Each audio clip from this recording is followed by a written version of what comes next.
Y muy buenas tardes para todos en casa. ¿Es de alguno de ustedes el camión? ¿Alguno de ustedes fue que crachó el camión en...? Podría ser mío, pero no. ¿Yo? ¿No? Increíble, no se fue, la persona se fue.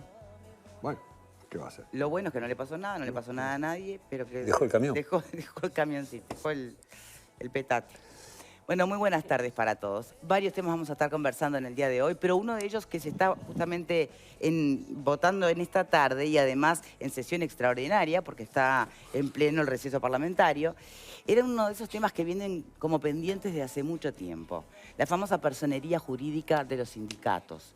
El Frente Amplio en su momento tuvo una iniciativa de poder llegar a una ley también, no se logró. Bueno, la toma o la retoma el Ejecutivo en esta instancia, supongo yo que también aprovechando el antecedente, es decir, cómo no la van a votar si en su momento también quisieron proponerlo. Pero bueno, hay algunas diferencias internas en este tema. Vamos a repasar primero lo que dice el propio ministro Mieres sobre este asunto y después además contamos con un experto en relaciones laborales y de seguridad social con quien vamos a estar conversando. Mirá. El Ejecutivo espera que a principios de 2022 se discuta en el Parlamento el proyecto de ley de personería jurídica para sindicatos y organizaciones empresariales y también una modificación a la ley de negociación colectiva para ajustarla a criterios de la Organización Internacional del Trabajo. Además, a lo largo del año se discutirán en el ámbito de los consejos superiores varios cambios sobre la forma de llevar adelante las negociaciones. Hay temas de representatividad, hay temas de protocolos vinculados con los descuelgues eventuales que muchas veces las empresas solicitan por dificultades de su situación. Todo esto en el marco del diálogo tripartito, en el marco del Consejo Superior Tripartito, pero es la agenda para nosotros del 2022, habida cuenta de que no va a haber una ronda salarial en el año próximo. La idea es hacerlo en el proceso de diálogo, de intercambio, puede haber diferencias, podrá haber puntos que generen alguna rispidez, siempre lo hay, pero como hemos hecho hasta ahora, generando un espacio en donde se dialoga y se buscan los entendimientos. Bueno, y es un tema que genera su debate, su polémica, sobre todo por considerar el contexto en el que estamos, en lo que es el vínculo o las relaciones tensas entre sindicatos, ejecutivos, empresarios. A mí me gustaría arrancar esta conversación preguntándole a nuestro invitado, Nelson Larrañaga, como les comentaba, es experto en relaciones laborales y seguridad social, con varios libros publicados además, y autor del reciente sitio web educativo visionlaboral.com.uy, dedicado a estos temas. Bienvenido, ¿eh? Muchas gracias, un placer estar acá. Bueno, más de un siglo, ¿no?, que funcionan los sindicatos en nuestro país, y para muchos, incluso en el mundo, el movimiento sindical uruguayo es un ejemplo. No hay sindicalistas ricos, como podemos ver en Estados Unidos o más acá, en Argentina. Lo que no significa, bueno, que las relaciones tengan sus conflictos de intereses, ¿no? Ahora, ¿por qué es necesario que tengan personería jurídica? Los sindicatos y las organizaciones de empleadores pueden actuar en el campo de las relaciones laborales sin tener personería jurídica. Es decir, pueden negociar, pueden acordar, no es un requisito esencial.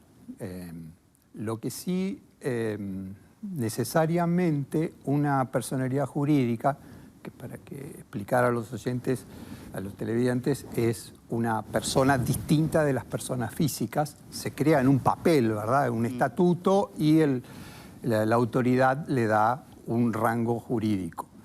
Ese rango jurídico le permite adquirir derechos y obligaciones.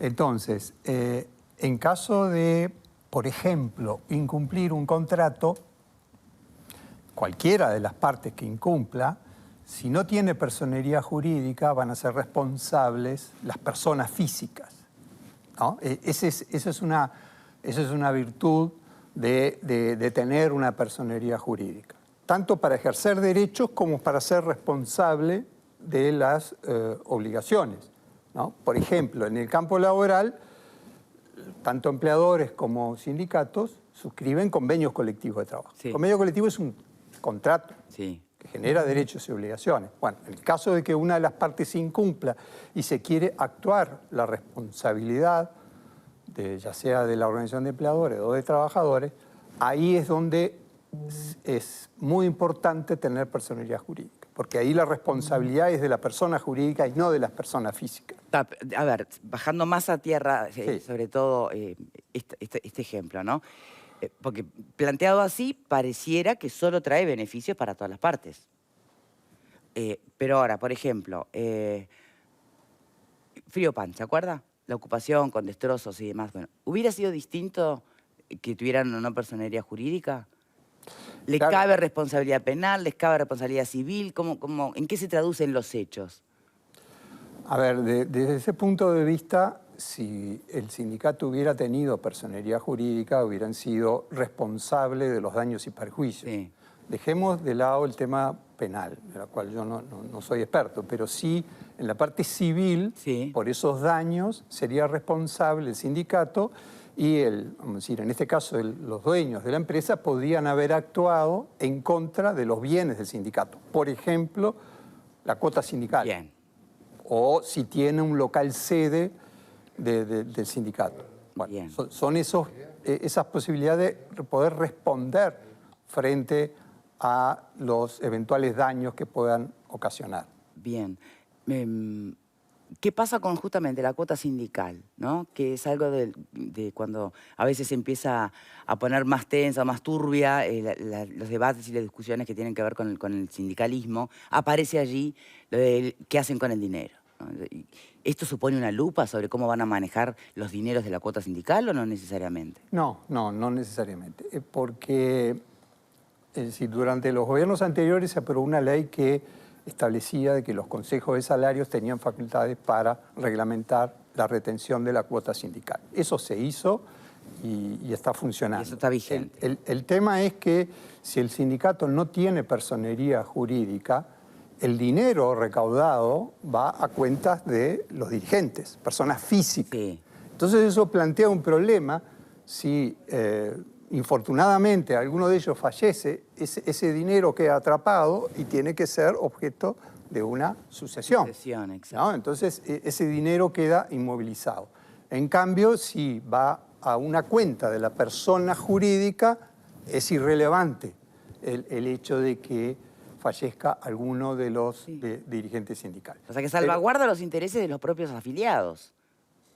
Sí, de los propios afiliados y también de los propios dirigentes, porque los dirigentes, personas físicas, están manejando dinero ajeno, ¿verdad? Entonces, tienen su responsabilidad también frente a los afiliados. O sea, yo entiendo que es una liberación de responsabilidad aún de los propios dirigentes. Yo lo veo beneficioso, incluso puedo citar lo que dice la OIT, que el gobierno puede instrumentar un procedimiento de personería jurídica siempre y cuando signifique adquirir beneficios con esa personería jurídica. Bueno, la retención de cuota sindical es un beneficio que permite esa recaudación. Ahora, ¿qué hace el sindicato luego con ese dinero? La ley no va a haber ninguna, no dice nada, ni lo que debe, no debe, puede, no puede. No, porque ahí el sindicato, lo mismo en los casos de los empleadores, tiene la libre administración y gestión de sus recursos. Eso permanece incambiado, totalmente incambiado. Bien. ¿Por qué siempre se escuchó decir que no tenían personalidad jurídica porque era muy complicado y engorroso? ¿Resulta que en 2 minutos se hizo ahora o se vota esta tarde? ¿Qué pasó durante tanto tiempo que la cosa no se llevó adelante? Sí, a decir, hoy por hoy, mientras no se apruebe esta ley, para constituir una persona jurídica, necesariamente hay que recurrir a un procedimiento muy tedioso, muy formalista ante el Ministerio de Educación y Cultura, que es el que tiene hoy la potestad legal de otorgar personería jurídica a las asociaciones civiles, como es el caso de sindicatos y organizaciones de empleadores. Lo que hace esta ley es facilitar el registro de los sindicatos y las organizaciones de empleadores para obtener esa personería jurídica. Es un procedimiento muy rápido, ¿no? que consiste en presentar los estatutos aprobados por una asamblea, una serie de datos personales, y luego el Ministerio de Trabajo estudia esa solicitud, tiene un plazo de 15 días, y ahí hace lo que hace el Ministerio de Trabajo, es un estudio que se llama de legalidad y de formalidad. Legalidad en el sentido de que el estatuto debe adecuarse a nuestro régimen jurídico. ¿Y eso por qué? Porque Uruguay está obligado por un convenio de la OIT que dice que las organizaciones profesionales deben respetar la legalidad. Por ejemplo, debería respetarse la democracia interna dentro de los sindicatos y organizaciones de empleadores, es decir, debería haber una separación de poderes, por ejemplo, ¿no? Un órgano ejecutivo, un órgano deliberativo, establecer condiciones para ser elector y elegible, el voto secreto en el caso de las elecciones, todas cosas que están en la Constitución y eso se derrama hacia todos los sujetos de derecho. O sea, eso para mí está correcto y la OIT en ese sentido no pone objeciones. Por ejemplo, puedo citar el caso de España. En España está la ley de organizaciones sindicales que dice que el estatuto debe adecuarse a prácticas democráticas establecidas en la Constitución. Y está bien eso está correcto. Y en 15 días el Ministerio de Trabajo se expide. Si no se expide, el silencio es positivo. Eso quiere decir de que queda otorgada la personería jurídica. Si hay observaciones, el sindicato, la organización de empleadores, tiene 10 días para responder esas observaciones.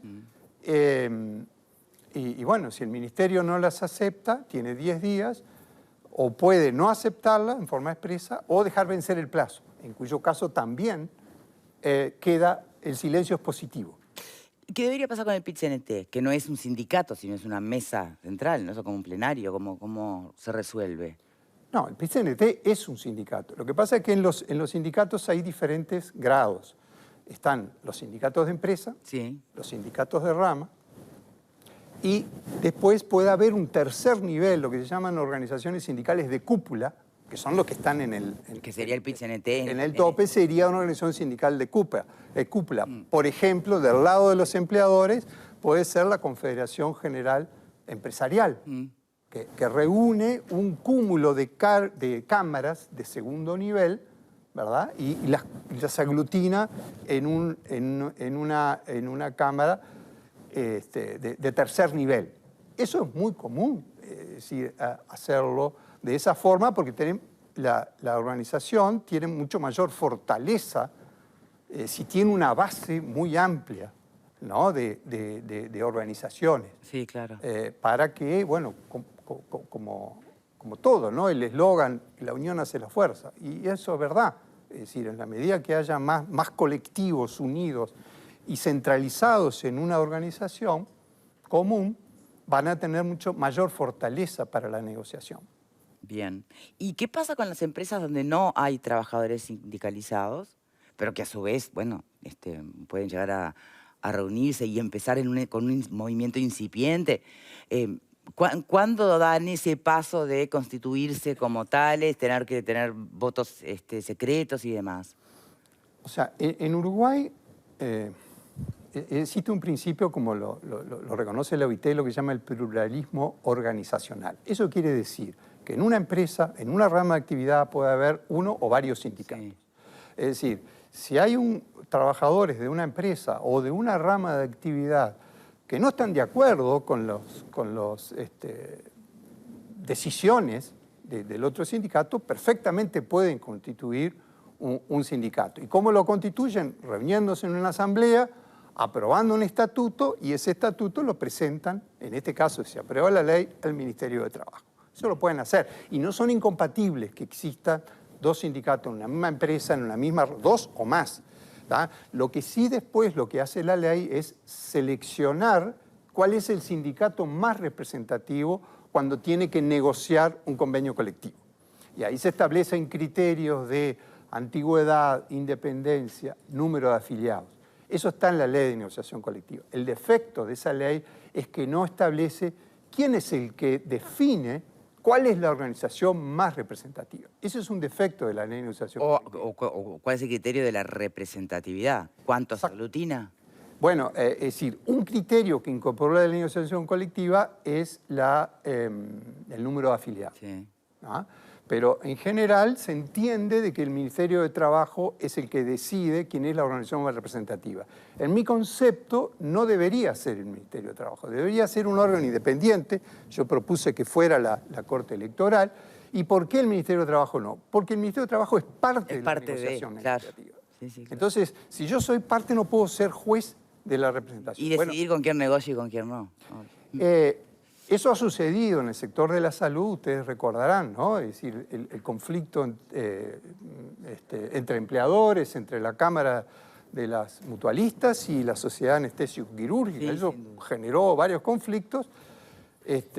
Lo mismo, bueno, el Sindicato Médico de Uruguay también hubo conflictos sobre representatividad. El Ministerio de Trabajo dijo, esta es la organización más representativa. Pero sigue siendo en definitiva el Ministerio de Trabajo el que va a seguir decidiendo. Sí, pero yo creo que eso hay que modificarlo. Bien. Tiene que ser un órgano independiente. ¿Me permite hacer una vueltita por el panel? Sí, claro. ¿Cómo ves esta situación? ¿En qué va a cambiar la cosa, te parece? ¿Si va a haber un cambio de fondo en las negociaciones, en la forma de vincularse entre sindicatos, gobierno, empresarios? Sí, yo, más que opinar, a mí me gustaría preguntarle algo para justo en ese mismo sentido que tú planteas, pero preguntarle algo al doctor Larrañaga, porque lo primero que a mí me gustaría saber es cuántas organizaciones o sindicatos tienen y no tienen personería jurídica, si está, de alguna manera, si está evaluado eso.